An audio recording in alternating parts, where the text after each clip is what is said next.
Imagine waking up in the heart of Washington, District of Columbia, on a humid July morning, the kind where the air itself seems heavy with anticipation. Outside the imposing marble facade of the United States State Department, a slow, somber procession unfolds. Men and women, young and old, seasoned diplomats and bright-eyed junior officers alike, descend the sweeping steps, cardboard boxes pressed to their chests. Their faces are etched with shock, streaked with tears. Colleagues, some fighting back emotion, form a corridor of applause and whispered encouragement, their expressions swinging between pride, sorrow, and sheer disbelief. This is not a dramatic scene from a political thriller, nor is it a historical footnote. This is the reality for more than 1,300 American diplomats and civil servants, all laid off in a single, unprecedented wave that has sent tremors not only through Washington, but across the globe. What brought us to this extraordinary moment? Is this a long-awaited reckoning with bureaucratic inefficiency? Or a dangerous purge stripping America of its diplomatic shield in a world that feels more unstable than ever? To understand the magnitude, we need to zoom out. For more than 2 centuries, the United States State Department has been the command center for American foreign policy. With a workforce exceeding 80,000 employees stationed in almost every country, from sprawling embassies in capitals like London and Beijing to remote outposts in conflict zones, its reach is global. American diplomats are more than administrators. They are crisis managers, peacemakers, trade negotiators, and guardians of American citizens abroad. They are the architects of alliances, the first to respond when disaster strikes, and the last line of defense when diplomacy is the only barrier against chaos. Consider the department's legacy. Over the decades, U.S. diplomats have drafted peace accords in the Middle East, facilitated prisoner exchanges with hostile nations, negotiated the end of wars, and led humanitarian missions during pandemics, earthquakes, and hurricanes. When war erupted in Ukraine, or when tensions simmered in the South China Sea, it was these professionals who were deployed to negotiate, de-escalate, and defend American interests on the front lines. Though its footprint is not as massive as the diplomatic machines of China or the European Union, the U.S. State Department has long been praised for striking a balance. Agile, responsive, yet deeply effective. All of this changed in July of the year 2025. Guided by the America First doctrine, President Donald Trump's administration, with Secretary of State Marco Rubio as the chief architect, embarked on the most aggressive restructuring in living memory. The rationale: cut what was termed government bloat, increase efficiency, and make diplomacy more accountable to the American taxpayer. The result: a reduction of more than 1,300 positions, eliminating not only administrative support, but also seasoned foreign service officers and critical subject matter experts. The department's hardest hit: energy resources, human rights, and consular affairs. The bureau's responsible for keeping Americans safe abroad, navigating energy shocks, and standing up for fundamental freedoms in an increasingly authoritarian world. Secretary Rubio was unequivocal. The Foreign Policy Department is too cumbersome. We are targeting a minimum of 5% reduction. President Trump, who built his platform on promises to uproot the so-called deep state and install loyalists committed to his vision, echoed this with gusto. With the Supreme Court, now majority conservative, clearing the legal path, the administration wasted no time. In a matter of days, the layoffs began. But as the news spread, so did the outrage. Critics from both sides of the aisle sounded alarms, warning that the move risked gutting America's ability to respond to a world in flux. The American Foreign Service Association issued a blistering statement. At a moment of unprecedented instability, with war in Ukraine, conflict between Israel and Iran, and autocratic regimes testing the international order, the United States chooses to gut its frontline diplomatic workforce. We oppose this in the strongest possible terms. Former Ambassador Barbara Leaf, once the chief U.S. envoy for the Middle East, minced no words. This is not reorganization. This is a purge, a move that will have dire consequences for our ability to protect American lives, advance our national interests, and uphold our security. Senator Chris Van Hollen of Maryland added, 1,300 patriotic public servants lost their jobs today. America is weaker for it, and our safety is at risk. Inside the State Department, chaos reigned.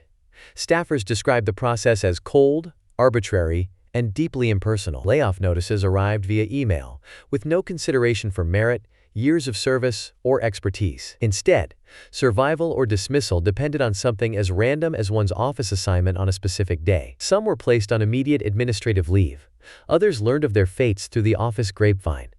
The randomness fueled bitterness and confusion. Ned Price, who served as the department's spokesperson under President Biden, openly criticized the administration.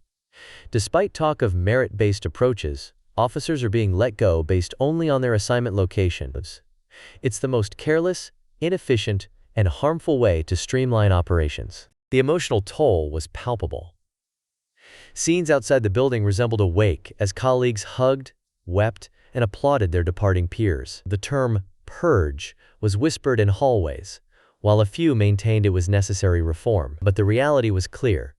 Decades, sometimes generations, of institutional memory and specialized expertise were departing en masse. The division handling Afghanistan, for instance, was nearly wiped out. Who would now be responsible for overseeing the withdrawal of remaining troops, managing delicate peace negotiations, or ensuring the safety of Americans left in a volatile region? Let's pause for a moment. Is this dramatic restructuring the bold reset needed to modernize American diplomacy for the 21st century?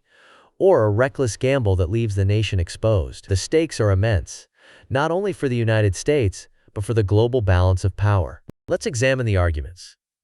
Supporters of the cuts, led by Secretary Rubio and his inner circle, claim the State Department had grown bureaucratic and sluggish. They point to outdated processes, slow adaptation to new threats, and excessive layers of management. Their vision: a streamlined, focused department modeled on the efficiency of the private sector, quick to pivot, light on its feet, and accountable to those footing the bill. Secretary Rubio's words capture this ethos.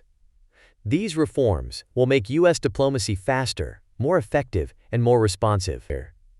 We are building a foreign policy engine fit for the 21st century.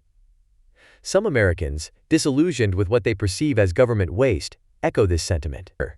In their view, the rapid pace of global change demands an equally rapid response from those at the helm of foreign policy. Yet, critics warn of unintended consequences.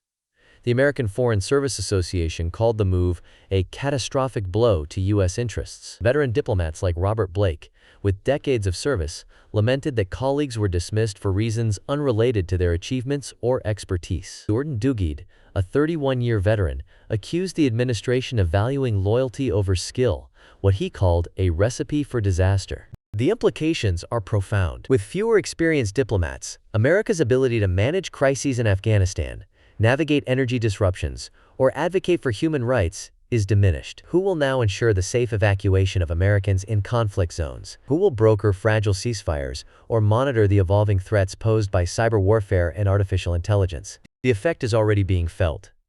In embassies from Kyiv to Jerusalem to Tehran, teams are scrambling to cover the gaps. In key bureaus, such as those promoting democracy, countering disinformation, or managing the complex web of sanctions against authoritarian states, years of expertise have vanished overnight. In the Consular Affairs Department, responsible for issuing visas, processing passports, and responding to emergencies, delays are mounting. Some travelers report wait times for passport renewals stretching to months. Visa applicants in high-demand countries face unexpected hurdles, and Americans abroad worry about slower responses to emergencies, ranging from natural disasters to political upheaval. The loss goes beyond mere numbers. The State Department has traditionally served as America's bridge to the world, not just through formal negotiations, but through the soft power of cultural exchanges, educational programs, and behind-the-scenes relationship building. When disaster struck Haiti in 2010, or when Ebola threatened West Africa in 2014, it was American diplomats who coordinated international responses, mobilized resources, and built the coalitions necessary to save lives.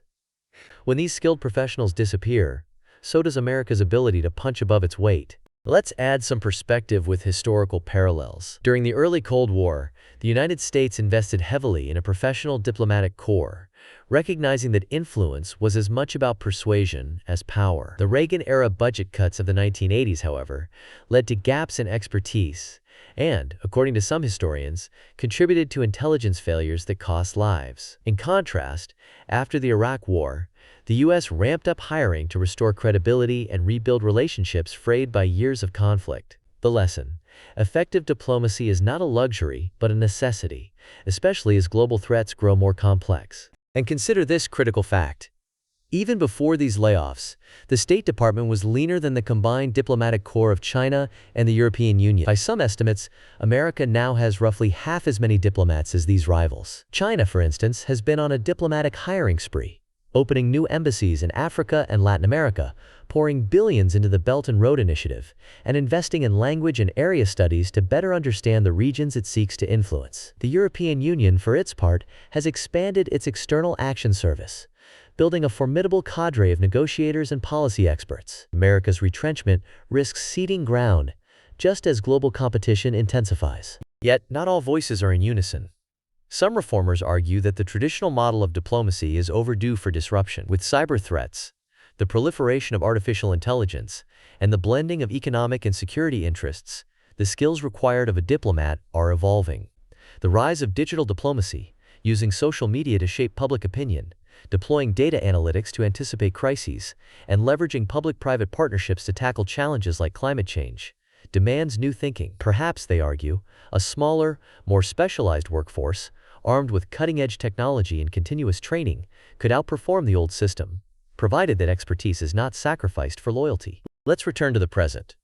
The layoffs have immediate and visible effects. Embassies are stretched thin, with junior officers suddenly thrust into roles far beyond their training. In places like Ukraine, where war rages and every day demands split-second decisions, the absence of seasoned hands could tip the balance between calm and catastrophe. In Israel and Iran, where U.S. policy requires nuanced negotiation and deep local knowledge, the loss of expertise risks missteps that could escalate tensions. At home, the ability to process visas and passports, assist Americans in distress, and provide timely travel advisories is under strain. Stories have already surfaced of American students stranded overseas, business deals delayed, and families separated by paperwork bottlenecks. But there is another, less visible risk.